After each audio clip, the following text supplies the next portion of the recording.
তো দর্শক, আজকে কিন্তু রাজাবলা বাজারে কিন্তু আগুন লেগেছিল এবং সেই আগুনেতে পড়ে দুটো ব্যক্তি মৃত্যু হয়। তবে যেই দুটো ব্যক্তির মৃত্যু হয়েছে তিনারা কিন্তু স্বামী স্ত্রী। আর যে ঘরগুলো কিন্তু পোড়া গিয়েছে, সেই ঘরগুলো কিন্তু ওনার নিজেরই।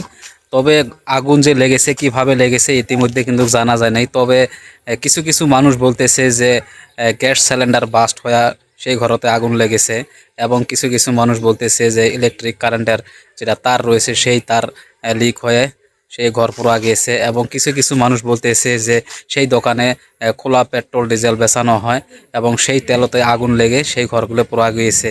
তবে কোনটা সত্য কোনটা মিথ্য ইতিমধ্যে কিন্তু জানা যায় নাই।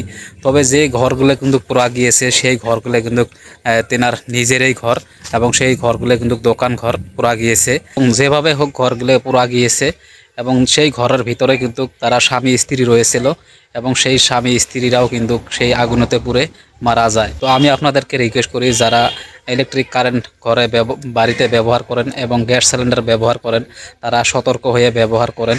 নাহলে এইভাবে যদি হয়তো বাই মিস্টেকতে যদি ইলেকট্রিক তার লিক হয় এবং গ্যাস সিলিন্ডার ব্লাস্ট হয়, তো আপনাদের ঘর বাড়ি পুড়ে যাওয়া চান্স থাকে এবং আপনাদেরও সেই জায়গাতে যান চলে যাওয়া চান্স থাকে। তো এটা আমি আপনাদেরকে সতর্ক করে বলতেছি আমি আপনাদেরকে এই ভিডিওর মাধ্যমে। তো ভিডিওটা প্রচুর শেয়ার করে দিবেন আর সবাইকে দেখানোর সুযোগ করে দিবেন, যাতে এইসব কারেন্ট আর গ্যাসের মাধ্যমে থাকে অল্প সতর্ক হয়ে ব্যবহার করে। আর যারা খোলা ডিজেল পেট্রোল বিক্রি করেন, তাদেরকেও আমি সতর্ক হতে বলতেছি, তারা সতর্ক হয়ে খোলা ডিজেল পেট্রোল বেচান। এরুমও আছে বাই মিস্টেক হতে আপনাদের পেট্রোলতে আগুন লেগে আপনাদের ঘর বাড়ি পোড়া যাবে, এবং আপনাদের যান যেটা রয়েছে সেটাও কিন্তু যান যাইতে পারে সেই আগুনতে পড়ে। তবে আপনাদেরকে আমি আজকে এটাই মেসেজ দিলাম।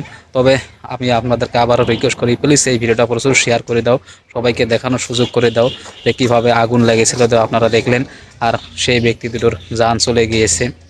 তবে এটাই আপনাদের উপরে আজকে মেসেজ ছিল। তৎক্ষণাৎ ভালো থাকুন, সুস্থ থাকুন, বাই বাই। আর এই সব থেকে আপনারা সতর্ক থাকেন।